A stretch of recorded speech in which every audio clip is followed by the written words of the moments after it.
Good morning! Kwento ko lang sa inyo yung aking kapatid. Yung aking kapatid ay nagkaroon ng Steven Johnson syndrome. Ang Steven Johnson syndrome is a very rare disease. It is fatal. And you are burned all over, inside and out. So meaning, yung burn niya is mula sa cellular level, tapos ang manifestation niyan sa labas, sunog na sunog, itim, hindi mo siya makilala. Hindi mo maintindihan yung kanyang sinasabi kasi yung kanyang mga mucous membranes ay mga sunog din. Ganon.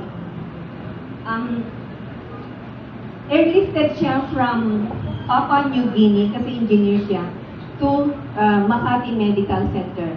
Yung staff ng medical center was not ready for a case like him. So, agitad na sila na hindi nila alam kung anong gagawin nila. He has, yung set of doctors niya is at least 8 yung kanya. Tapos, umiiling yung mga doctor, he had no chance to live.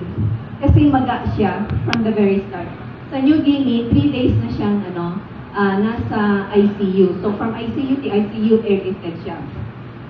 But I went to the hospital. Inabisuhan na ako ng sister-in-law ko, so nagbasa na ako about Steven Johnson syndrome. Yung makikita mo sa libro is very, very mild compared to what he's suffering. Ganon. So, I went to the hospital with 2 things in my bag. One is jewel, number 2 is my Hebrew prayers, because whether we like it or not, the world was created by means of the Hebrew, because that is the language of God. Amen. So, dire-diretso lang ako doon. Kausap ko na yung dermatologist kung anong gagawin, what is the best. And ang sabi niya sa akin, ang top of the line for that kind of disease is the human immunoglobulin disease. Human immunoglobulin na swero. And alam niyo kung magkano yun? Kalahating milyon. So, sabi ko sa kanya, go ahead. Sabi ko sa mga kapatid ko, pera lang yan. Sabi ko, let's go for it. Ganon. Wala akong chance na i-process sa utak ko yung sitwasyon niya. Basta diretso ako, I put everything into order. Ang naging problema ko, kasi nagbasa na ako ng Jude, uyak po ako lagi mula nung dumating siya. So yung eye bag ko, 1 kilo na, sabi ng mga kaibigan ko, kasi something must be there to help him. So basta ako, umiinom na ako ng Goji for siguro mga 3 weeks that time. So hindi ko alam yung potency niya. Nakilala ko lang yung June, in-introduce sa akin ni Dr. Farah. Because it's organic, because Farah is my friend, I trusted her, it's kosher, sure, why not? Because I am into organic, actually. So yung diet ko is really malinis. Ganun. Hindi ako kumakain ng baboy or crustacean. So ganun kalinis yung aking diet kasi. So go, sabi ko kay Farah.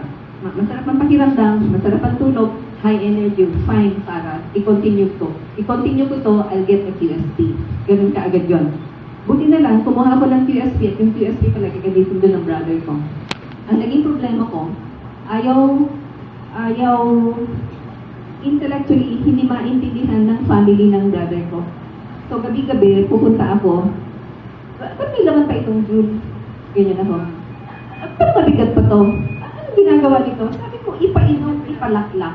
But they couldn't grasp. Iba yung tingin ko. Nakatingin ako sa solution. So I was setting a goal for them.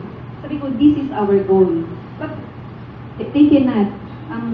So I spoke to the heart. Hindi pa rin tayo nagkaintindihan. So hirap na hirap ako. Until eventually, sabi niya, umiiling na yung mga doktor he doesn't really have a chance. Until eventually, nilalagnat na siya, may fungal infection na siya, ang dami-daming nakasabit, hindi ko na maintindihan. Hahabulin ko yung doktor para lang maintindihan ko kung ano yung mga nakasabit. But nawala pa rin ako sa dami. Sabi ko sa sister-in-law ko, sa dami ng gamot na yan, mamamatay talaga yan. Sabi ko, ang pag-asa lang niya, Goji at June, wala nang iba. Sabi ko ganyan. Pero yun nga, namamagana siya at naka-respirator na siya. He's really on his way out. Mataas na yung kanyang sugar, 200 plus na eh. Yung kanyang BP is 200 plus na rin eh. Ganon. So, it's hopeless. Pati ako, that night, umuwi na ako nabagsak ang shoulders. Kasi, maski anong pilit ko, maski anong explain ko, hindi ko maintindihan. Until eventually, sabi sa akin ng sister-in-law ko, mamamatay na si Juanito. Sabi ko, alam ko, sabi ko, ito nga ang solusyon. Bakit ba ayaw niyo akong sundin? Sabi niya, pinapainom ko naman. Sabi ko, hello, mamamatay na nga, utay-utay. Sabi ko, cannot. Sabi ko, the term was ipalaklak, walang tigil, walang takip. Eventually, after a long discussion, pinainom din niya kalahating litro araw-araw for 4 days. Nung nag-decide na siya na ipainom niya, ipalaklak niya yun, I made 4 predictions. Sunday kami nag-usap eh. Sabi ko, by the weekend, sabi ko, he should be out of his respirator. One of his antibiotics should be out. He should not be given any insulin. And yung pang-apat, he should be out of the ICU by the weekend. Yun yung prediction ko. Thursday pa lang ito ha. Take note, yung prediction ko is by the weekend. Thursday, nagpunta ako, wala na siyang respirator. Wala na siyang respirator, yung kanyang blood sugar is steadily bumababa. Take note ha, hindi nagpa-fluctuate, steadily bumababa. Yung kanyang BP, yun na nagpa-fluctuate, pero pababa. Fluctuate, pero pababa, ng pababa.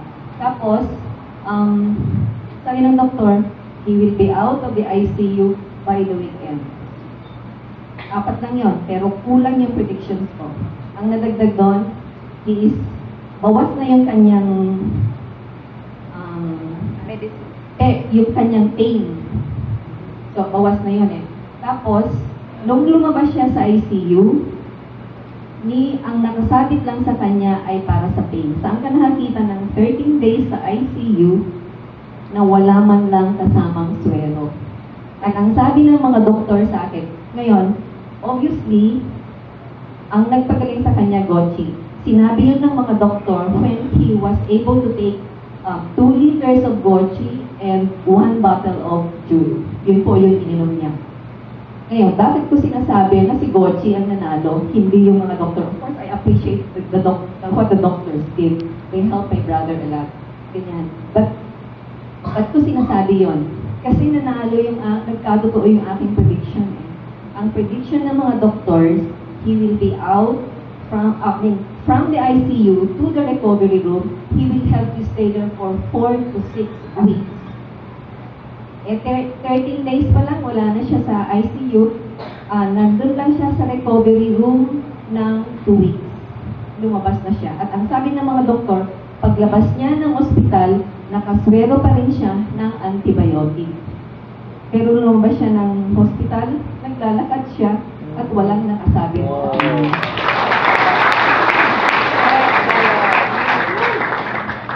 Ito po yung kanyang wala na siyang respirator dito.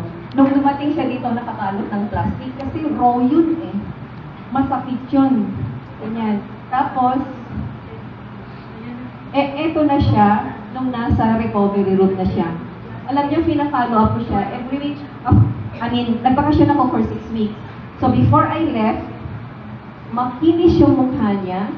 Tapos, normal siyang naglalakad. Pero bago ako umalis, sabi ko, labas tayo, kain tayo sa labas. So, nag-dinner kami. That was his first time na lumabas kami. Tapos, pagbalik ko after 6 weeks, alam niyo, walang katapusan ang kanyang pagbabalat. At ang kinis ng mukha, hindi mo masabi na siya ay nasunog ang balat, inside and out. Tapos, nung Sunday, nagkita-kita ulit kami. Winelcome ako. Tapos, yung kanyang kuko, alam niyo yung mga kuko, nagpapalit pati kuko. So, talagang bago siya talaga. Sinasama ka siya dito, kaya lang nahiya daw siya, baka kagad daw itanong yun. But he is really doing very, very well. And I'm glad there is Gochi.